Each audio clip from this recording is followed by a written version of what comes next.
നമസ്കാരം. കഷ്ടപ്പെടാതെ നേടാം ഇഷ്ടപ്പെട്ട കരിയർ അഥവാ ഇഷ്ടപ്പെട്ട് നേടാം കഷ്ടപ്പെടാത്ത കരിയർ, അതിൻ്റെ പുതിയൊരു എപ്പിസോഡിലേക്ക് സ്വാഗതം. ഇന്ന് നമ്മൾ ഒരു കരിയർ മേഖലയാണ് എടുത്ത് അതിൻ്റെ കുറച്ച് ഡീറ്റെയിൽസിലേക്ക് കടക്കുന്നത്. ഇന്ന് കേരളത്തിൻ്റെ അല്ല, ഇന്ത്യയുടെ മുഴുവൻ അഭിമാനമായി മാറിയിരിക്കുകയാണ് വിഴിഞ്ഞം തുറമുഖം. വളരെ റാപ്പിഡായി അതിൻ്റെ ഫേസ് 2 നമ്മൾ കടന്നിരിക്കുന്നു. പ്രതീക്ഷിക്കുന്നതിലും ഉപരിയായിട്ട് ആദ്യത്തെ വർഷം ഓഫ് ഓപ്പറേഷനിൽ തന്നെ നമ്മൾ ആവശ്യത്തിലധികം ഷിപ്പുകളെയും കണ്ടെയ്നറുകളെയും ഹാൻഡിൽ ചെയ്ത് കഴിഞ്ഞു. പുതിയ ഗവൺമെൻറ്, ബഹുമാനപ്പെട്ട മുഖ്യമന്ത്രി വി.ഡി. സതീശൻ കേരളത്തിനെ മുഴുവനും എങ്ങനെ ഒരു പോർട്ട് സിറ്റിയായി ഡെവലപ്പ് ചെയ്യാം, കടൽ മാർഗം വഴി നമുക്ക് ഗുഡ്സ് മൂവ് ചെയ്യാമോ എന്നുള്ളൊരു സ്വപ്ന പദ്ധതി ആവിഷ്കരിച്ച് ഈ സമയത്തുണ്ട്. അപ്പോൾ ഇങ്ങനെയുള്ളൊരു സിറ്റുവേഷനിൽ നമുക്ക് ലോജിസ്റ്റിക്സ് എന്ന് പറഞ്ഞ മേഖലയെ പറ്റിയാണ് ഈ എപ്പിസോഡിൽ പരിചയപ്പെടാൻ ഉദ്ദേശിക്കുന്നത്. എന്താണ് ലോജിസ്റ്റിക്സ്? സിമ്പിളായിട്ട് പറഞ്ഞാൽ ഗതാഗതം, ചരക്ക് മൂവ്മെൻറ്റ്, ഇതാണ് കാർഗോ മൂവ്മെൻറ്റ്, ഗുഡ്സ് മൂവ്മെൻറ്റ്. ഇതിനെയാണ് ലോജിസ്റ്റിക്സ് എന്ന് പറയുന്നത്. ഇതിനകത്ത് ഒരുപാട് സ്പെഷ്യലൈസേഷനുകളുണ്ട്. ഫോർ എക്സാമ്പിൾ, നമ്മുടെ ഫ്രഷ് ടു ഹോം എന്ന് പറഞ്ഞ ബിസിനസ്സിനെ പറ്റി പലർക്കും അറിയായിരിക്കും. വീട്ടിൽ ചിക്കനും ഫിഷും ഒക്കെ കൊണ്ടുതരുന്നത്. ഇതിൻ്റെ CEO ആയ മാത്യു ജോസഫ് സാറുമായിട്ട് ഒരു പ്രാവശ്യം സംസാരിച്ചപ്പോൾ അദ്ദേഹത്തിൻ്റെ മൊബൈൽ ഫോണിൽ അദ്ദേഹം എനിക്ക് കാണിച്ചു തന്നു.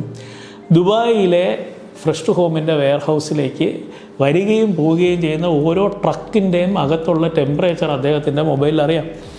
ഇത് ഫിഷാണ്, ഫിഷിനെ കറക്റ്റ് റെഫ്രിജറേഷനിൽ മെയിൻറ്റെയിൻ ചെയ്യണം. അതുകൊണ്ട് ആ ടെമ്പറേച്ചർ മെയിൻ്റനൻസ് വളരെ ഇമ്പോർട്ടൻ്റ് ആണ്. അദ്ദേഹത്തിന് ആ ബിസിനസ്സിൽ വളരെയധികം താല്പര്യമുള്ളത് കൊണ്ടും അദ്ദേഹം ഒരു സംരംഭകൻ ആയി ചെറിയ രീതിയിൽ തുടങ്ങിയത് കൊണ്ടുമാണ് ഇപ്പോഴും അത്രയും ശ്രദ്ധ കേന്ദ്രീകരിക്കുന്നത്. ഇതെല്ലാം ഇന്നത്തെ കാലത്ത് ഓട്ടോമേറ്റ് ചെയ്യുന്നുണ്ട്. അപ്പോൾ ഇതൊരു പ്രധാന ഘടകമാണ്. നമ്മൾ ഏത് ഇൻഡസ്ട്രിയിലും ആയിക്കോട്ടെ, ഐഫോണിൻ്റെ കാര്യം എടുക്കാം. ഐഫോണിൻ്റെ കമ്പോണൻസ് 30ഓളം രാജ്യങ്ങളിൽ നിന്നാണ് വരുന്നത്. ഇതെല്ലാം സംയോജിപ്പിച്ചാണ് ഇതിൻ്റെ അസംബ്ലി നടക്കുന്നത്. ഈ അസംബിൾ ചെയ്ത സാധനം പല മാർക്കറ്റിലേക്ക് പോകുന്നു. അപ്പോൾ ഇത്രയധികം ഷിപ്പിംഗ് കോർഡിനേറ്റ് ചെയ്യണം. ഗുഡ്സിൻ്റെ മൂവ്മെൻറ്റ്, കമ്പോണൻസിൻ്റെ മൂവ്മെൻറ്റ്, അതെല്ലാം കൃത്യമായ പ്ലാനിങ്ങോടുകൂടി വെയർ ഹൗസിൽ നിന്നും ഫാക്ടറിയിലേക്ക് എത്തണം. ഇപ്പോൾ ഹോർമൂസ്, നമ്മുടെ കടലിടക്ക് ഈ എംബാർഗോയും ബ്ലോക്കേഡും എല്ലാം വന്നപ്പോൾ ഇത്രയധികം ഷിപ്പുകൾ നിന്നു പോകുന്നു. അതാണ് ലോകത്തിലെ എല്ലാ രാജ്യത്തിൻ്റെയും ഇക്കണോമിയെ ബാധിച്ചിരിക്കുന്നത്. എണ്ണയുടെ മാത്രം കേസല്ല, ഒരുപാട് ഗുഡ്സിൻ്റെ മൂവ്മെൻറ്റ്. അപ്പോൾ ഇതെല്ലാം പഠിക്കുകയും ഇതിൽ ഇടപെടുകയും ചെയ്യുന്ന ഒരു മേഖലയാണ് ലോജിസ്റ്റിക്സ്. നമുക്ക് റോഡുകളിൽ തന്നെ അറിയാം, 18 വീലർ കണ്ടെയ്നറുകളുണ്ട്, ചെറുതുണ്ട്, വലുതും ചെറുതുമായ. എങ്ങനെയാണ് കൊമേഴ്സിന് വേണ്ടിയിട്ടുള്ള, ബിസിനസ്സിന് വേണ്ടിയിട്ടുള്ള ഗുഡ്സിൻ്റെ മൂവ്മെൻറ്റ് സംഭവിക്കുന്നത്. അപ്പോൾ ഇതിൽ ഈ സപ്ലൈ ചെയിൻ, ഇത്രയധികം രാജ്യങ്ങളിൽ നിന്ന് കാര്യങ്ങൾ, ആമസോൺ തുടങ്ങിയ കാലത്ത് നമുക്കറിയാം ബുക്സ് മാത്രമാണ് ആമസോൺ വിറ്റിരുന്നത്. ആമസോൺ ജസ്റ്റ് ഇൻ ടൈം, അതായത് ഒരു ഓർഡർ വന്നതിന് ശേഷം മാത്രമാണ് അവർ ആ ബുക്കിനെ എടുത്ത് ഷിപ്പ് ചെയ്യേണ്ടത്. പക്ഷേ ഒരു ബുക്ക് സ്റ്റോർ നടത്തുന്നവർക്കറിയാം ആ എൻറ്റയർ ഇൻവെൻട്രി അവർക്ക് മെയിൻറ്റെയിൻ ചെയ്യണം. ആ ബുക്ക് ഷോപ്പ് അവിടെ മെയിൻറ്റെയിൻ ചെയ്യണം. ആ ഷോപ്പിൽ നടത്തുന്നതിന് അതിൻ്റേതായ ചിലവുകളുണ്ട്. മറ്റിടത്ത് ബുക്ക് ഓർഡർ ചെയ്യുന്നു, ആ ബുക്ക് ഇരിക്കുന്നത് വളരെ ഇരുട്ടടഞ്ഞ, ഇലക്ട്രിസിറ്റി ഒന്നും ഉപയോഗിക്കാത്ത ഒരു വെയർ ഹൗസിലായിരിക്കാം. അത് എടുത്ത് ഷിപ്പ് ചെയ്യുന്നത് മാത്രമേ ഉള്ളൂ അതിൻ്റെ അകത്തെ എഫേർട്ട് എന്ന് പറയുന്നത്. അപ്പോൾ ഈ രീതിയിൽ സപ്ലൈ ചെയിൻ മാറിപ്പോകുന്നു. ഇത് പഠിക്കാനും ഇതിലെ കാര്യങ്ങൾ ഞാൻ നേരത്തെ സൂചിപ്പിച്ച പോലെ ടെമ്പറേച്ചർ കൺട്രോൾഡായിട്ടുള്ള നമ്മുടെ ഏറ്റവും ഫേമസ് സിനിമയാണല്ലോ ട്രാഫിക്.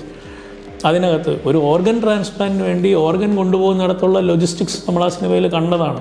എങ്ങനെയാണ് റോഡ് മാർഗം, ഇന്നാണ് ഹെലികോപ്റ്റർ മാർഗം, ഇതിൻ്റെ എല്ലാം കോർഡിനേഷൻ, കൃത്യമായിട്ടൊരു സാധനം കൃത്യസമയത്ത് കൃത്യസ്ഥലത്ത് എത്തിക്കുക എന്നുള്ളത്. ഇന്നിപ്പോൾ ഡ്രോൺ ഉപയോഗിച്ച് വരെ ഡെലിവറി പല രാജ്യങ്ങളിലും വളരെ കോമൺ ആയി കഴിഞ്ഞു. നമ്മുടെ രാജ്യത്തും അത് ഉറപ്പായിട്ടും വരും.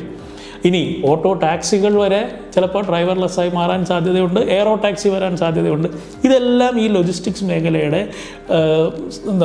ഇതിനകത്ത് വരുന്നതാണ്, ആ ഫീൽഡിൽ ഉൾപ്പെടുന്നതാണ്.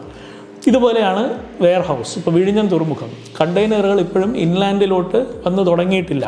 അപ്പോൾ ഇൻലാൻഡ് ഷിപ്പിംഗ് തുടങ്ങി കഴിയുമ്പോൾ റോഡ് മാർഗം ഇവയെല്ലാം കൃത്യമായി ഏതൊക്കെ റൂട്ടിലൂടെ പോകാം, ഏതൊക്കെ കണ്ടെയ്നറുകളിൽ എന്തൊക്കെ സാധനങ്ങൾ എവിടെയൊക്കെ സ്റ്റോർ ചെയ്യണം, ഓരോന്നിനും അതിൻ്റേതായ റിക്വയർമെൻ്റ് ഉണ്ട്. അപ്പോൾ ഈ മേഖലയിലെല്ലാം വർക്ക് ചെയ്യാൻ നമുക്ക് നല്ല ലോജിസ്റ്റിക്സ് എക്സ്പേർട്സിനെ വേണം, ഇതിൻ്റെ മാനേജേഴ്സിനെ വേണം, വെയർ ഹൗസ് എക്സ്പേർട്സിനെ വേണം.